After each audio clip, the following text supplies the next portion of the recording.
Good evening. So secret share பண்ணணும் அப்படின்னும்போது யோசிச்சு பார்த்தேன், எதுவுமே கிடைக்கல. ஸோ இவ்வளோ நேரம் யோசிச்சு வச்சு சரி பார்ட்டிசிபேட் பண்ணுறதுக்காக ஒரு சொல்லிவிடுவோம்னு சொல்லி ஒரு சீக்ரெட் சொல்கிறேன். ஏன்னா மோஸ்ட் ஆஃப் த சீக்ரெட்ஸ் நான் ஷேர் பண்ணிடுவேன்.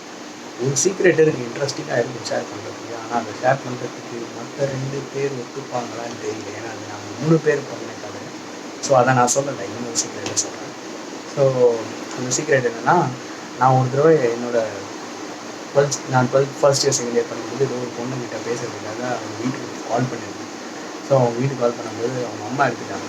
அவங்க அம்மா எடுத்த உடனே யாருன்னு கேட்டாங்க, நான் கட் பண்ணிட்டேன். ஸோ ஆப்வியஸாக திருப்பி கூப்பிட்டாங்க. ஸோ திருப்பி என்ன அவங்க ஃபோன் பண்ணுறாங்க. எனக்கு இமீடியட்டாக என்ன பண்ணுறது தெரியல, இருக்கேன்னா நானும் தெரிஞ்சது மாட்டிட்டேன். ஸோ பக்கத்தில் என்ன பண்ணுறது தெரியல, டப்புனு என் தங்கச்சி இருந்தான் பக்கத்தில். அப்புறம் ஃபோனை கொடுத்து சமாளின்னு சொல்லிட்டேன். அவள் உடனே அவளோட ஸ்கூல் மேட் மாதிரி பேசி சமாளிச்சுட்டு ஃபோனை கட் பண்ணிட்டான். ஸோ அது ஒரு பெரிய இதுலேருந்து தப்பிச்சேன் ஷார்ட்டாக. ஸோ அது ஒரு இன்ட்ரெஸ்டிங்கான விஷயமா இருந்தது. சீக்ரெட்னு இல்லை, இது சொல்லணும்னு அவசியம் இல்லை, அந்த மாதிரி சொன்னதில்லை. பட் இதை இப்போ சீக்ரெட்டாக எடுத்துக்கணும்னா எனக்கு வேறு எதுவும் ஞாபகம் வரல. ஏன்னா சொல்ல வேண்டிய விஷயம் சிஓடியா ஸ்கைப்பா வந்து தொலைங்க.